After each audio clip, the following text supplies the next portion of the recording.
Hello, everyone. My name is Alec Stapp. I'm the Director of Technology Policy at the Progressive Policy Institute.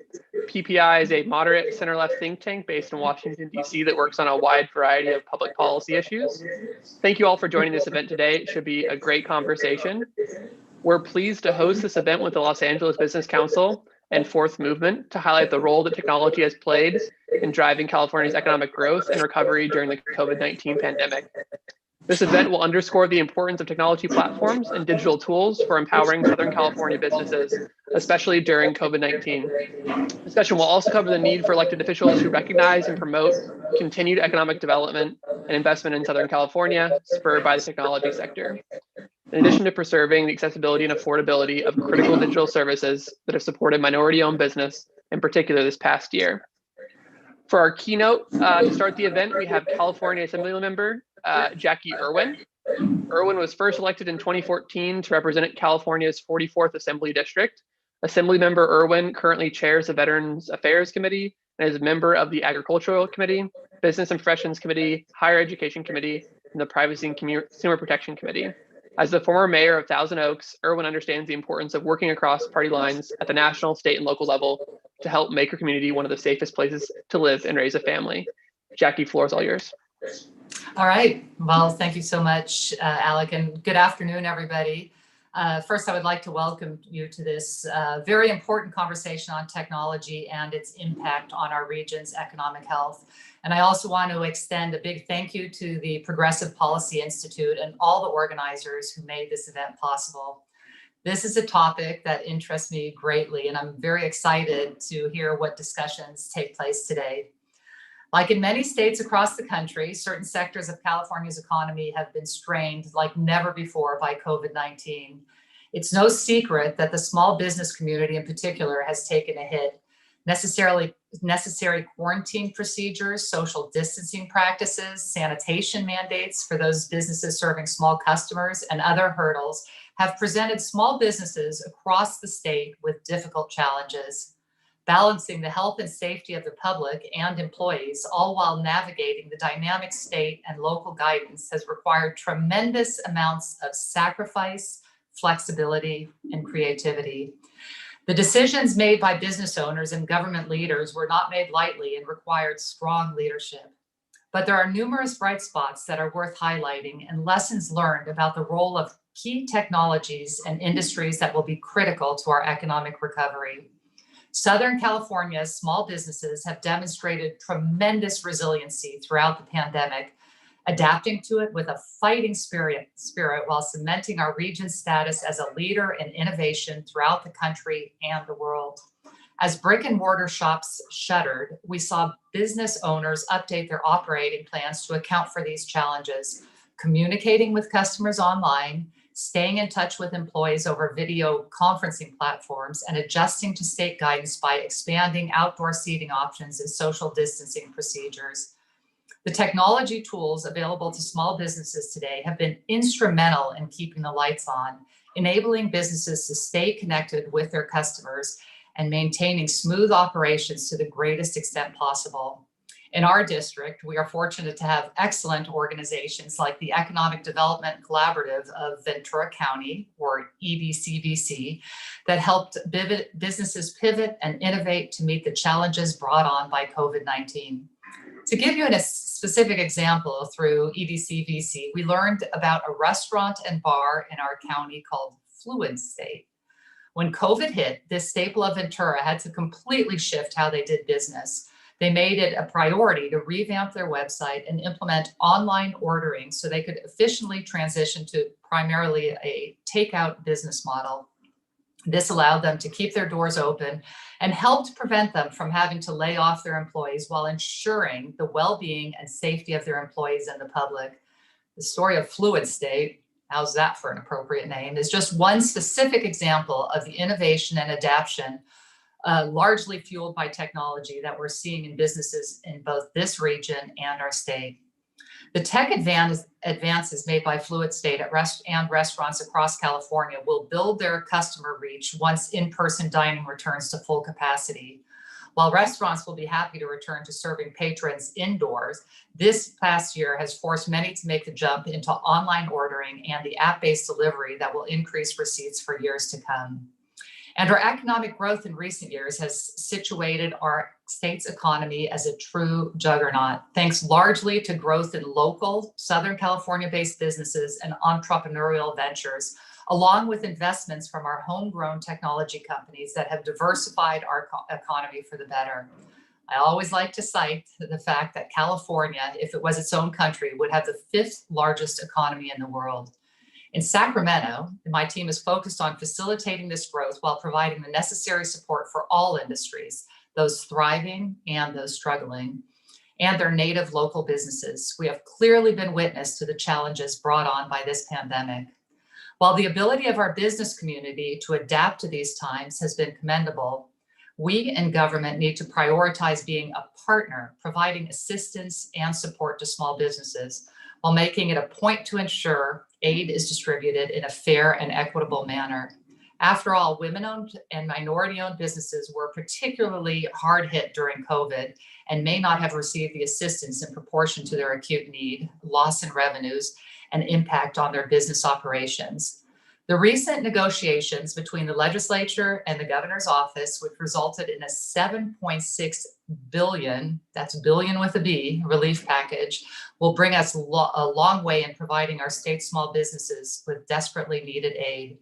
The positive impact that technology companies have had in our state far extends beyond Silicon Valley and far beyond just the largest homegrown companies that may first come to mind. The tech sector has made considerable investments in our state, becoming leading employers and attracting top talent from around the world. With over 30,000 internet companies in California, the sector employs millions of individuals with some of the highest paying jobs in the state. And Southern California has risen to become a tremendous hub for innovation in our own right, home to thousands of technology companies and an unmatched entrepreneurial spirit. I've seen this spirit firsthand in my own district through companies like GeoLinks, which works to expand access to broadband in rural and underserved areas within the state, and Amgen, one of the world's premier biotech companies that's headquartered in my district in Thousand Oaks. Those of us lucky enough to represent Southern California in the state capital remain relentlessly focused on attracting investment and talent, which inevitably leads to the growth of local businesses and our statewide economy more broadly. I take this role particularly seriously because of my position as the co-chair of the Assembly Legislative Technology and Innovation Caucus. We've heard from many small businesses in our district about the increasing need for a workforce with more developed technical skills as many businesses transition from in-person to an e-commerce business model. For a strong economy, we will need to train more tech-savvy workers that can help Southern California capture the growth in e-commerce. To meet this need, an additional project that my office is working on is the establishment of a digital upskilling program in our district through a collaboration with various community partners. Our goal with this program is to equip displaced workers with highly transferable digital literacy and technical skills via short-term certification programs that will empower them for a career in growing industries such as information and communication technologies. The pandemic has also underscored the need for the diversity of economic drivers, particularly here in Southern California, where traditional economic drivers like entertainment and tourism have taken a big hit. Efforts have been made over the years to diversify California's economy, but we must double down and focus on expanding opportunities for new industries in Southern California. That will be one of the many reasons that explains how we recovered from this pandemic when we look back on this unprecedented time period. I'm grateful to be part of this conversation today about the resiliency so evident throughout the state's small business community and to highlight the presence of local and statewide technology companies in Southern California. The uncertainty of this year is not going away anytime soon, with COVID-19 still very much a serious threat. but I'm confident that communities across Southern California will persevere. Thank you very much. Thank you, Assemblymember Irwin. Really appreciate those comments, and thank you for taking the time to be with us today and sharing your message with our audience. And then for our first panel today, we have two great panelists. Go ahead and turn on your mic and turn on your camera. Jason and Jamila. I see you, Jason. Let's see if we can get Jamila in here. Perfect. All right, awesome. So we're in business. So first we have Jason Robinson, the founder of Playbook 5. Jason is the CEO and co-founder of the company. Playbook 5 leverages virtual reality to provide coaches and athletes an instructional solution beyond the realm of any playbook tool. Your team's playbook is hosted on a secure network, allowing players to engage in a VR simulation anytime, anywhere from their smartphone device. Jason, thanks for being here. Thanks for having me. And we also have Jamila Jackson, the Hollywood chapter director of Startup Grind.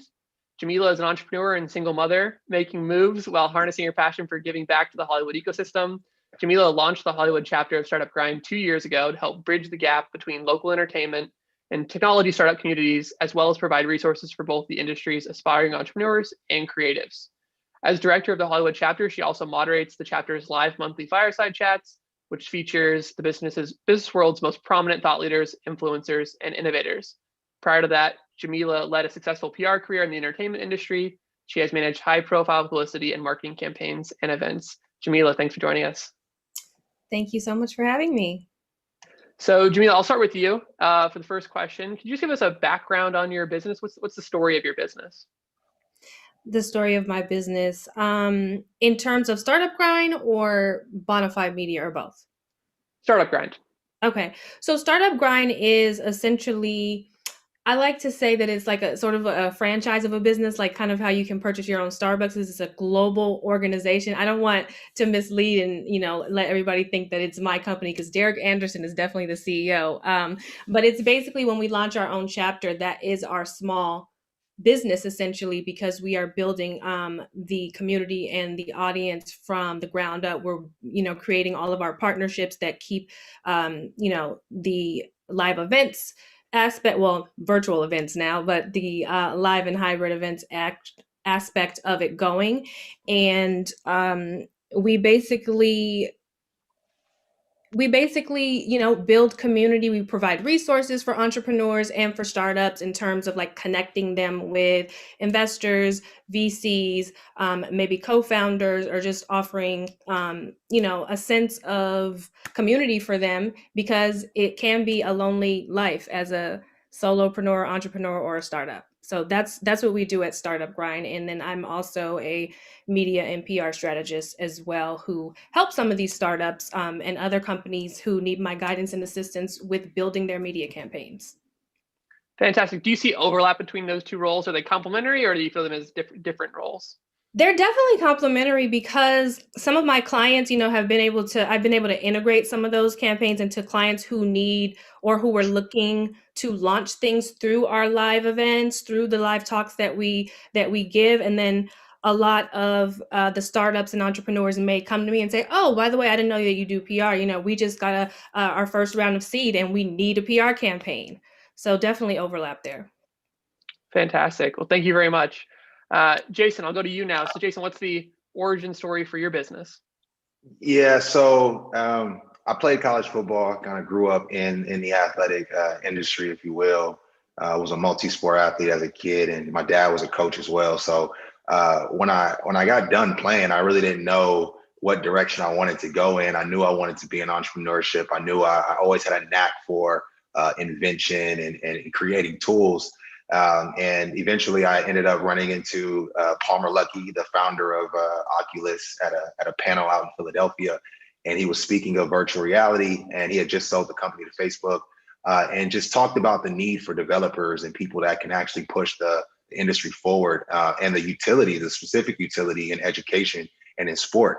And a light bulb went off on me that day, and I've been stuck on this thing ever since. And, as an ex-quarterback, coach's son, it's been a dream come true to have a business and combining two worlds that I love, technology and sport, but then also being able to channel some of my experiences, one as an athlete, but also as a coach's son, to be able to bring this tool to life for people.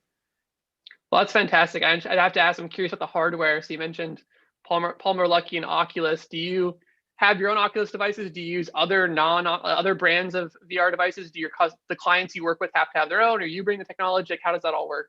Right. So the way our service is offered, we bundle the hardware with the software.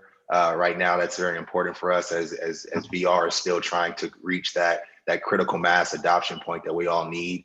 So for now, we're bundling it, and we offer it on Google Cardboard. So that's our viewer of choice that we actually can get into schools in players' hands. But our platform it can be used with any VR device.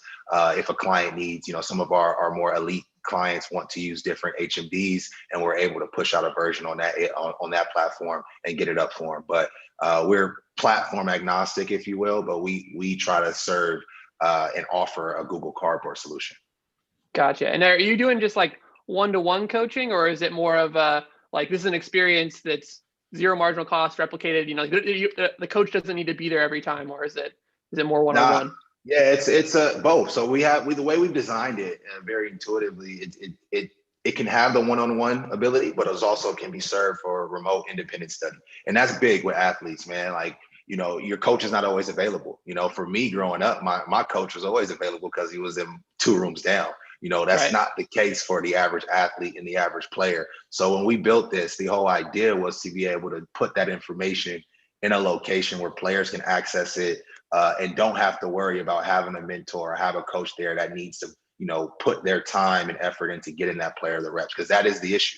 That's the issue right now with sports. There's just a certain amount of coaches and there's a certain amount of players, and there's not enough time to take care of everybody. So a part of this is about, an equitable play to get everybody equal amount of time with that coach or with that information that the coach would have. That's great. Jamil, I'll go back to you for this next question. Could you describe the importance of the online environment to your business and some of the tools you use to create success? And feel free to be specific with the tools. So the importance of the online environment, it's definitely more important. It's become crucial actually now than ever, obviously, due to what's going on in the world. But our community, I feel like it's always been an important part to the startup grind community, because our community is so large, it's global. And so even though we would do our big, huge global conference that we have once a year in San Francisco at the headquarters, it was like 5,000 people, that would be there at that conference from all over the world. And then there's another one that was in London that would happen, the same to the same magnitude. So now we did it virtually this year with that same conference, and we were still able to have there's still a lot of moving parts, still able to have a green room and all of that kind of stuff. So virtual was very important to be able to still bring our global conference to life and have people speak, from all over. I was able to moderate a chat, from someone, or a talk with someone who was, where was she? She was on the East Coast, basically. So it's definitely important. It was amazing. I was just amazed actually at how many moving parts. Like, they literally had a backstage area, for everyone. Like I said, the green room, the waiting area, and it was just amazing how it all pulled together. So it's super important. And we're introducing hybrid events now as things start to open up, where we're able to be able to have a limited amount of people that are in person for the event and then live stream the rest. So Zoom, obviously has been instrumental in helping us, do this talk today, but we've also come across some really great platforms that are hybrid and that are 3D, like All Seated's platform that they have called Exvo, which is an immersive experience. And then Jason, you and I did one earlier with Verbella earlier in the year. With another platform called Verbella that helped us bring it to life with like our little avatars and everything. So yeah, it's definitely helped keep things interesting and keep us going. That's great. And so it sounds like you do like multiple events throughout the year, but you're building towards this like big global conference. And it sounds like the main part of this job is to like build a community of people who otherwise might not be able to find each other or get together. I'm curious, like, are there any other ways that you continue is it just the events, or are you also like having like email conversations, Slack conversations, Discord? Like, or is it, Virtual pre-pandemic? coffee, all of Virtual that. coffees. Yes, whatever we could do. And, I want to say that Calendly has been like a really big, a really huge help is what I'm trying to say with that, because there's so many of these meetings now. Like, you think your calendar was full before, and now everybody is like, let me send you a Zoom link. Let me send you, a this or that link, or a FaceTime, or whatever it is. So Calendly, the digital calendar is helping when people have that and they're just like, here, get on and find a time. Like, I love that. So that's one of the tools that I've been using that's been really helpful. But in terms of, the community,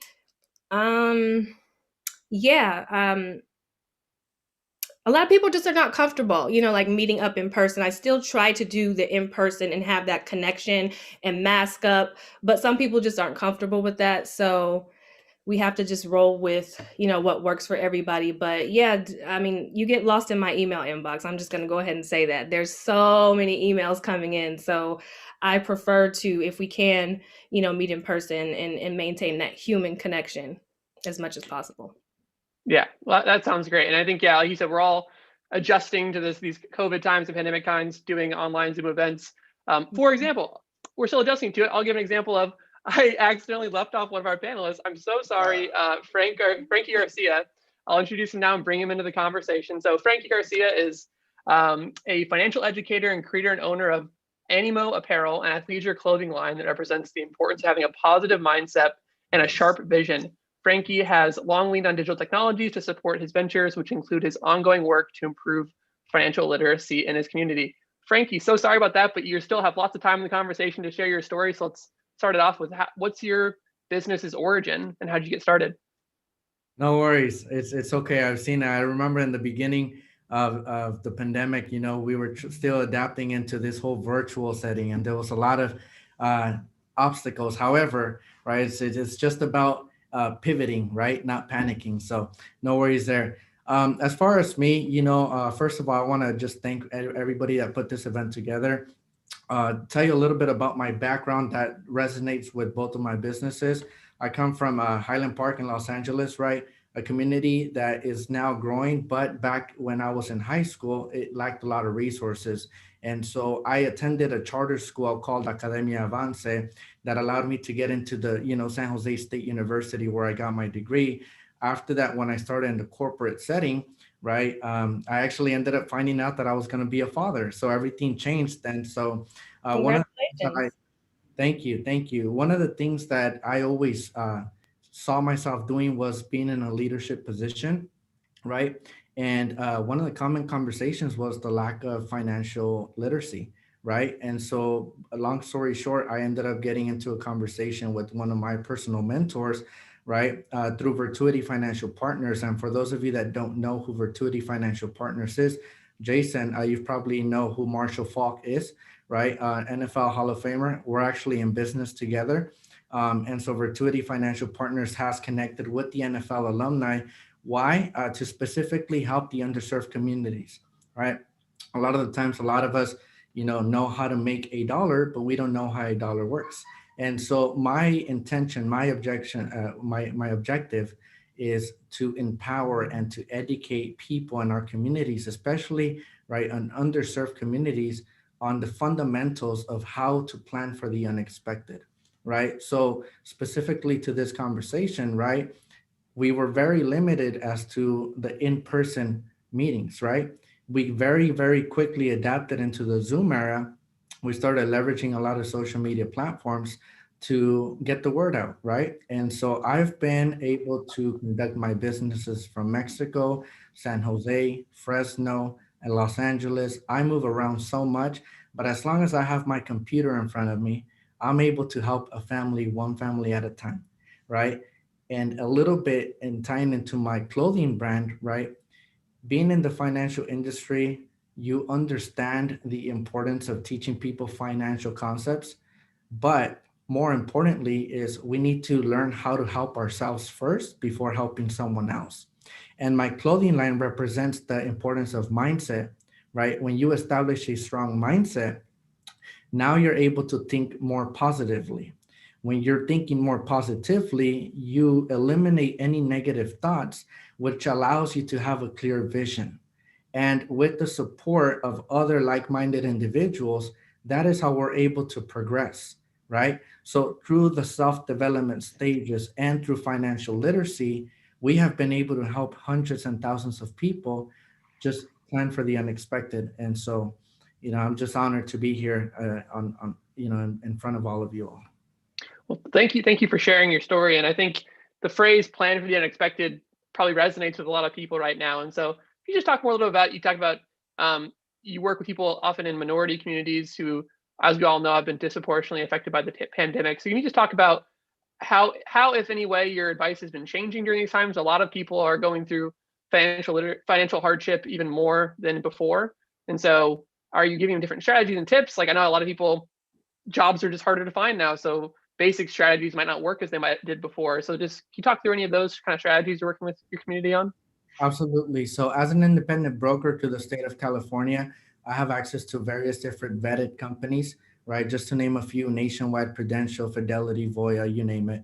And so our approach is very educational. So although people may have lost their jobs or they don't have enough money to, per se, plan for their retirement or some sort of investment strategy, right? We also have connections with debt strategy companies, right? So how to mitigate expenses, to allocate savings, and then teach people how to maximize those savings. And at the same time, our doors are always open for folks who are looking to, dive into the financial industry world, or even business owners. I've connected really well with people who still have a job, still have their business, yet they're able to leverage our platform. Why? To still continue with the same intention, which is to spread financial literacy. So my business, if anything, fortunately, has not been impacted. If anything, it's just been scaling, 100% plus. Well, that's great to hear. People need you right now more than ever. Jason, I'll go back to you for the next question. Jason, I talk a little bit about, your business is unique in the sense that virtual reality works, pre-pandemic, post-pandemic. Has that affected your business at all? Has it helped you accelerate in any way, or how are you thinking about your business when it's, so naturally poised for a remote environment? Yeah, well, certainly it's increased the demand and the need for it. So that's shown up on the bottom line, and we're thankful for that. And we're not so grateful for the circumstances in which it happened, but growth in business is growth in business.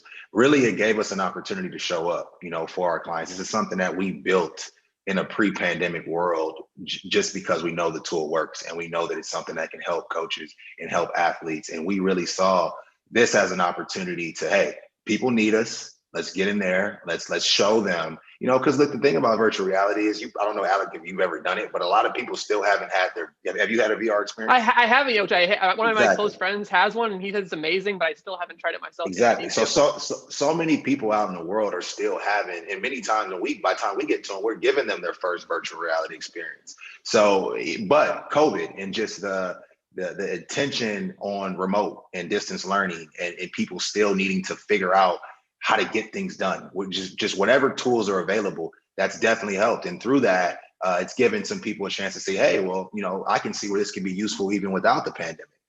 This is not just a tool that is used in a COVID world. It's something that can extend beyond that. So it's been great for us. We're happy to have been prepared for this moment, which thankfully, I got started working on this in 2016. We had no clue that anything like this was going to happen. But to be able to start working on that tool, flushing out a lot of the errors and bugs, and getting something that's fully functional and scalable that was able to just turnkey right when the pandemic hit has been great. So I think our users and our customers are thankful for it. Also, what we've done through this time is kind of, taking this as an opportunity to focus on the kids. The kids we feel like kids have been one of the biggest losers. We've all lost with the pandemic, but kids, school just, their whole world got turned upside down. We're adults. We have a little bit more creativity and more access. Their whole life just got turned upside down out of nowhere. So we've doubled down on our efforts to help kids and make sure that they're able to continue their athletic journey and prepare. We've done that through our partner, Showcase Football, who I'll mention, Keith Miller out of LA. They've done a great job operating camps safely, virtually throughout this pandemic, using Playbook 5 to just help kids continue that journey. Yeah, I think that one of the hardest things just I was hearing about throughout all of last year was you hear these stories of kids who, they're seniors in high school, they're excited for the last season and the whole season gets canceled before them and they like been training for this. The vast majority of kids don't play in college. And so this is like the last opportunity to play with their team and, build their skills and have that environment. And so it's really just has been rough. And so it's great that you're out there trying to help kids maintain their skills and keep working on stuff. And engagement too, not to cut you off, but engagement's yeah. a big thing, connection and being, we're community-based people. That's who we are. So, and sports gives us that. So to just get stripped away from your cohort and your community with no way to engage and connect with them and really no context to connect with them in, is tough. And it was tough. So we've seen that, but thankfully with our efforts and many other people in the space, people have been able to solve that problem. That's great. So I'll transition over to Jamila. We'll go for a round of final questions to each of you. So talk about the future. We're all looking forward to the end of the pandemic. I'm looking forward to getting a vaccine at some point soon. Returning to quasi-normal life. And so I want to talk to you guys about how you're thinking about your businesses in that context. So Jamila, what is the vision for the future of your business as it relates to growth in the online economy?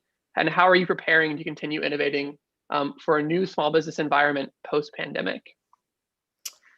What was the last part? Can you say that last part again? Yeah, just how you're preparing to continue innovating in the new environment post-pandemic. Got it.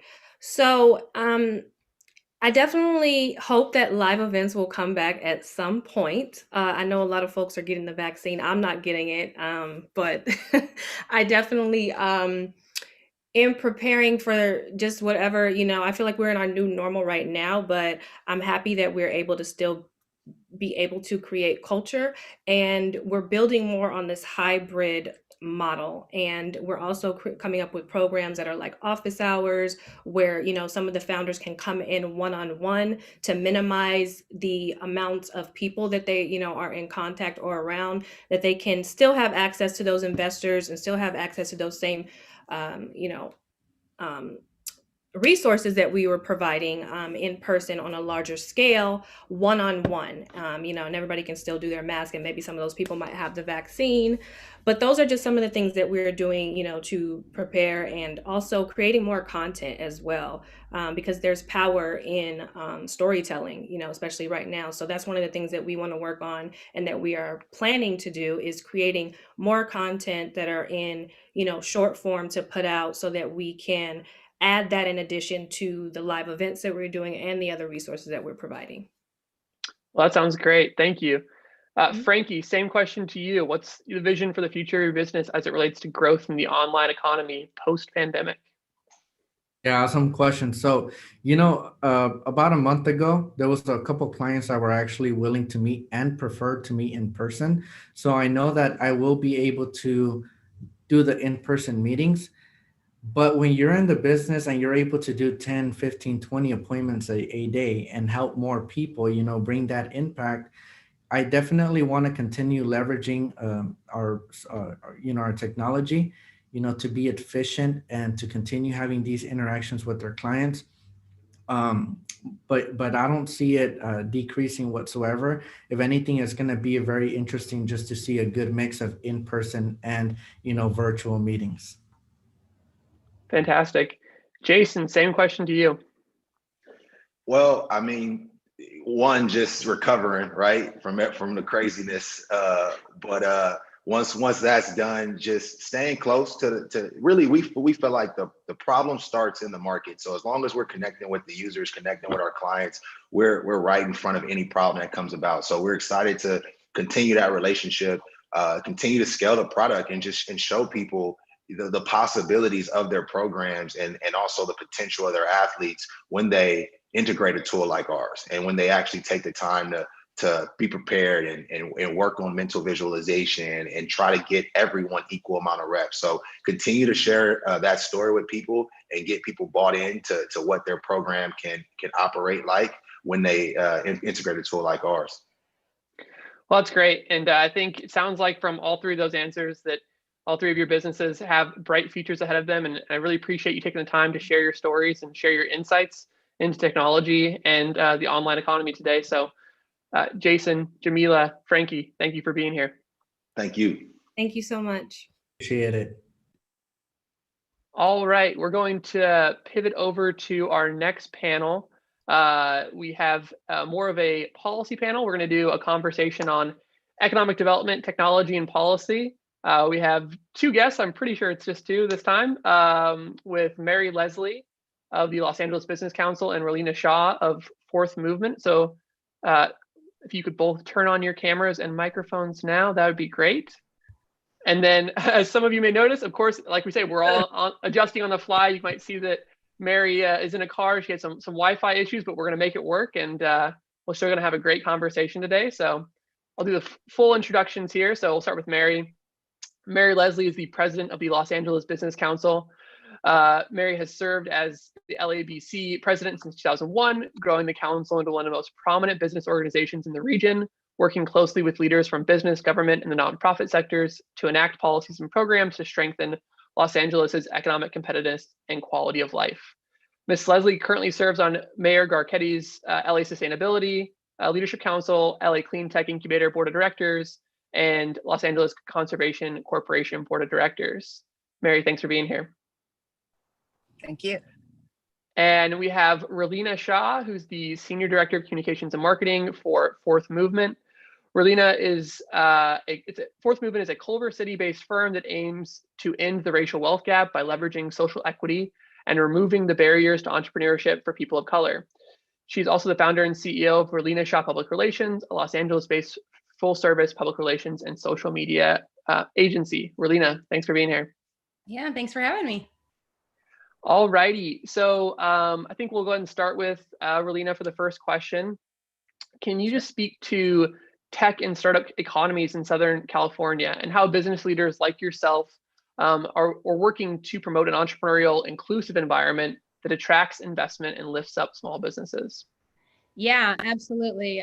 Thanks again for having me. One of the things that is obviously super important when you are building a startup or have a small business is that tech, especially with the growth of entrepreneurship and all of the ideas that are existing in the world. You really need to have a leg up on tech to attract some of that investment you're going to need to really scale your business. So for Fourth Movement, for example, right, we have a model that essentially helps minority entrepreneurs level up, right? So if you want to be an entrepreneur, but you don't necessarily have all of the business skills or have access to all of the technology that you really need to get your business off the ground, it can be difficult. So that's one of the things that Fourth Movement does, is we help eliminate a lot of those problems for minority entrepreneurs so that they can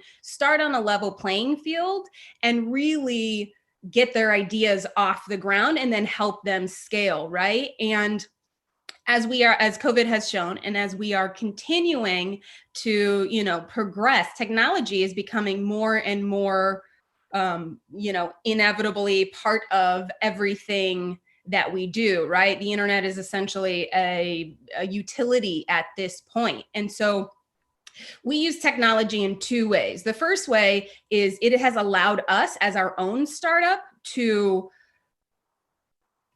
use free technology like all of the Google platforms to reach our entrepreneurs in a really easy and quick way, right? Where it's free for them. They don't have to pay to use these programs, and we don't have to pay, which again allows us to help scale. So we trained 120 people here in Los Angeles, right? We couldn't have done that having to put forth a lot of those upfront costs for technology. It allows us to get everybody into the right position and therefore put together a attractive business model to various investors. So we can say, okay, we've done this so far. Here's the tech we really need to scale and to get it where we want to go, right? And then get those investments and therefore be able to afford all of the technological advances that are going to help us compete as entrepreneurs in Los Angeles and then across the United States.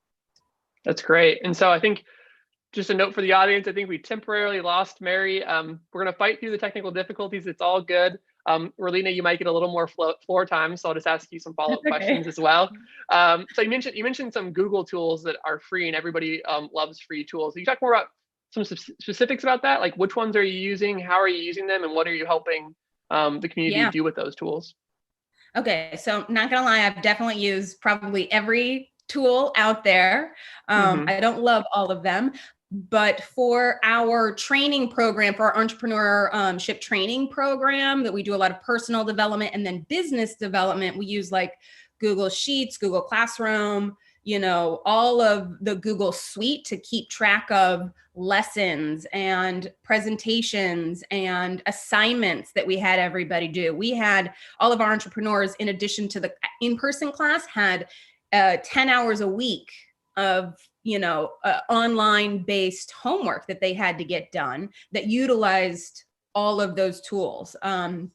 Internally, we use Teams, we use Asana, you know, of course, DocuSign, Slack, you name it, we've got it, whatever is going to make, you know, communicating easier, because, you know, we are tackling ideas that are very prevalent and well known, but they're hard to fix. And so it's a constant conversation. It's a constant imagining of how do you help people who don't have the resources get to that place where they're going to be able to compete with some of the bigger companies that are out there, or scale to a level that will allow you to live equitably, you know, in America, right? Because that's really all we want. We want to be able to have an equitable existence in America. Yeah, I'm glad you mentioned how do you compete with the big guys, because I think that that's something that's underrated. Is people look at like a lot of these large technology companies and think of them as just like helping the big guys, but often they're platforms for people to build small businesses on top of. And in a lot of situations, the small business with the right education, with the right information, with the right access to tools can actually have a better technology stack than the big company. I've worked in a big company before. I've colleagues who worked in large corporations, and to ask them to update the technology you're using for your business, it's a huge process. It takes months, if not years. If it's a critical piece of technology, it's often can be using something from the 90s still because there's a dependency or something. But for a small business with guidance from you and others and the right advice, like you can get access to the best tools in the market. And so you're able to make quicker changes and pivots and things like that, obviously, with a smaller team and with, you know, a smaller infrastructure of technology overall, right? Because you don't have as many little things to change and maneuver and turn over. Definitely. And we all know that small businesses have been disproportionately impacted by the pandemic. I mentioned earlier, also, we know that minority communities have been disproportionately impacted. And I'd like to just talk to you about your perspective on how these tools affect the overall environment. So should I be thinking about this as just like these tools are equally good for all businesses and like the more of them, the better? Or is there something about these digital tools that are particularly helpful for minority-owned small businesses? Yeah. I think that's an excellent question. There are a couple of other things that happen, right? So while I was talking about how useful the Google tools have been for us, right? Free for us, free for them. There is still an issue with internet connection in a lot of these communities, right? And so having the free tools is great, but if you don't have the underlying internet infrastructure, it's kind of a moot point. So I guess to answer your question, it's better than nothing, right? Again, tech provides tools for people to start those businesses and scale them. But I think that there are other elements that we're going to have to pay attention to, right? And other policy changes that will have to happen that go along with all of the tech that will help ultimately, you know, buoy all of these communities and then these entrepreneurial projects moving forward. Well, I'm really glad you mentioned broadband access, because I think it was critical before the pandemic. Everybody recognizes now that it's even more important than it was. I know that in the Biden administration's COVID relief bill that just passed, the $2 trillion package, that there was a few tens of billions of dollars for more broadband deployment and broadband access and subsidies, so that hopefully that's some more stimulus coming to help improve access, because to your point, it's a really critical thing that people need. Yeah, well, I really hope that it goes the way it's supposed to, right? And it's not just business. We're seeing through COVID that Our health infrastructure isn't there, right? Try finding an appointment somewhere to get the vaccine, or is it you know what I'm saying? There are so many other aspects of our life that also rely on those same things. And so, I'm hoping that money does in fact help build that infrastructure, because we're not regressing in any way. It's only going to get more technologically advanced. We're only going to get deeper into tech as we move forward. And so unless we have that underlying infrastructure set and in place, we are going to be in a place where we are with roads in America, where there are potholes everywhere, right? Like, we really have to spend more time and more money on the infrastructure to make sure that we are building quality things on top of that, again, as we move forward. Exactly. It's the base we build everything else on. So we got to make sure that's a firm foundation. That's well said. Thank you. I'm going to go ahead and try to bring Mary back in the conversation. Mary, can you hear me? Yep, I'm back. Awesome. Thanks. We didn't miss too much. We'll bring you right back in the conversation. We'll just start off with your opinion on, what can business leaders like yourselves be doing to promote kind of an entrepreneurial, inclusive environment that attracts investment and lifts up small businesses? Well, thanks, Alex. And I feel like I'm living technology. My phone just overheated once the weather went down. So I think you got to experience everything with the weather and technology and be flexible. But I'm thrilled to be here today. And as you know, I spent my career in politics, policy, and business. And I represent over 500 business leaders across this region, the LA region, in almost every industry. And I think that what's about to happen is pre-COVID, we had an outstanding economic ecosystem, right? We had 32 accelerators, we had 45 incubators, we had 118 universities, 104 VCs, 8,000 startups.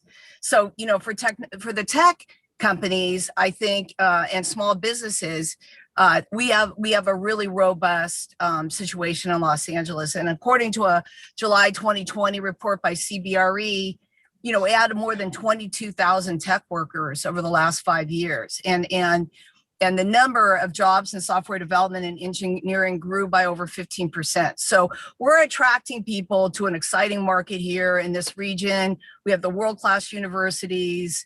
We will soon have a vibrant city life again, and we always have good weather. So given the expansion of major tech companies like Google, Apple, Spotify, Amazon in this region, as well as notable startups, SpaceX, Riot Games, TrueCar, Ring, all these guys, I would say LA's done a great job of targeting, recruiting, and creating the resources we need for a thriving industry. But what we also know is COVID and this last year has really changed everything.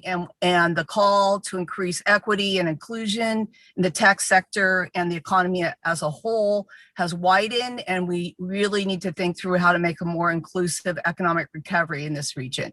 So from a business standpoint, the LABC believes deeply in harnessing the power of technology by supporting programs that can adopt open, equitable, and transparent business models. And to that end, we've been working with small businesses in Los Angeles, diverse businesses in Los Angeles, because as you know, they're the majority of businesses in Los Angeles, small businesses, and over 50% of them are minority owned. So this year, or last year, in the middle of COVID, we were really proud to have seen the LA City Council vote to replace the city's antiquated procurement system, which, believe it or not, was built in the 1980s. Okay, don't even laugh. I'm not even sure what that was. But with a new online platform that's accessible to diverse small businesses, including minority, women, veterans, etc., as well as prime contractors that involve private and public sectors. So making access for small, diverse companies to easily come onto a platform that is more of a one-stop shop, I think, is the kind of thing we really need to be doing. Well, that's great. Yeah. I know you mentioned a lot of large companies moving into the region and doing some hiring, which everybody loves. But I think people's number one concern is first and foremost people like business, but they like small businesses most of all. And so I think there are a couple ways to look at that. You can look at that as either complementary of these large businesses coming into the region can increase economic activity, which helps small businesses. And other people look at it as competitive. They're kind of like taking oxygen out of the room. So I'm curious on your perspective, like how do you think about these large investments from bigger companies? Well, I think the good news is they create jobs and they create high-paying jobs. The challenge is how you make that equitable, right? Mm-hmm. How does that translate? Now, in Northern California, we have lots of examples of how the technology companies have given back, right? In terms of subsidizing affordable housing, doing mortgages, providing mortgages, all sorts of backstop sorts of public policy activities. I think here in Southern California, what these companies are going to find, Alex, is that this affordability issue on housing is serious, and that they're going to have to think about programs for their own employees. Because, you know, we did a study, I think it was a year or two ago with USC, looking at major employers, not just tech companies, but others, and what their big issues were around housing affordability. And really, they considered it one of the top challenges they had to retention and attraction in this region. So the quickest way to solve that is if you have your own programs as a company to either help people with first-time buying, subsidizing rents. It went even as far as Riot Games actually on Olympic went as far as acquiring a site, which was an old Cadillac dealership that is transformed now, will be transforming into a mixed use retail and apartment complex, of which I think their employees have 30%. They have the first option into 30%.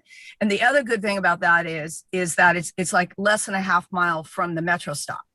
So these are the kinds of ideas and direct engagement I think tech companies can think about, is, you know, how to add value for their own employees on this housing affordability issue. Well, Mary, I'm glad you. Oh, sorry. Yeah, please jump in. Really. Yeah. I was just gonna say that. Yeah, I think you're right. You know, housing is a huge issue, and I do like how big tech is bringing high-paying jobs to California and Southern California in particular, because while subsidies are wonderful and do help, right? From my perspective, that's a bit of a patch, right? We need to help people, like you cut off earlier, but I was talking about helping people and entrepreneurs level up their skills so that they are matching what is required, right, for those high-paying jobs, and therefore able to afford a living here versus people who may not be as technologically advanced or in some of those higher paying positions and therefore need a subsidy. Because what we've seen is they have existed for a long time, and that's not what's really helping people get out of poverty or reach an equitable existence. And so I think any program that helps people improve their skills and get to a place where your income can be, you know, even keeps up with inflation, right, is going to be a good thing down the road. So anytime those tech companies invest in that, you know, we're definitely all for it and support that wholeheartedly, because it's going to help. Yeah, I agree. I'm so glad both of you brought up housing as an important issue. I think that kind of can segue us into the last question of this panel, which is about policy. And so, as you both mentioned, tech companies can kind of only do so much, and so on. And housing in particular, that's a policy-oriented question. And then there are lots of other policy-oriented questions around regulation, and how the state, local, and national level policymakers are thinking about technology companies and how to regulate them in a smart way. And so, Mary, I'll just start this question off with you, but I'll ask it to both of you.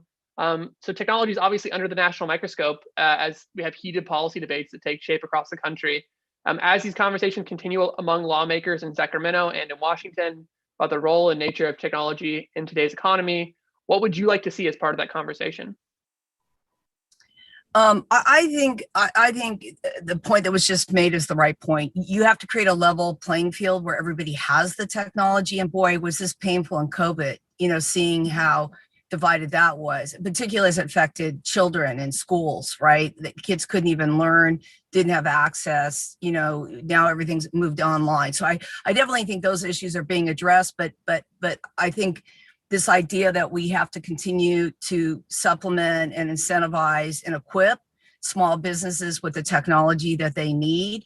I also think, back to your last question, Alec, that the big companies that come into this region could really be helpful if they looked at their procurement practices and made sure there was room for small businesses to compete, and then allowed and marketed out where small businesses compete. And that really requires breaking up your contracts in a really thoughtful way that allows smaller companies, companies say with $1 million gross revenue and less than 10 employees. Like those, we did a study with USC this last year, and we identified 49,000 diverse small businesses in the highest risk areas in the city of Los Angeles that were ready to go. These are companies who have been in business 3 years or more, have received an SBA loan, blah, blah, blah. Okay, but what they weren't was they weren't necessarily certified, and they didn't really have access to new opportunities. So I would just add that on. And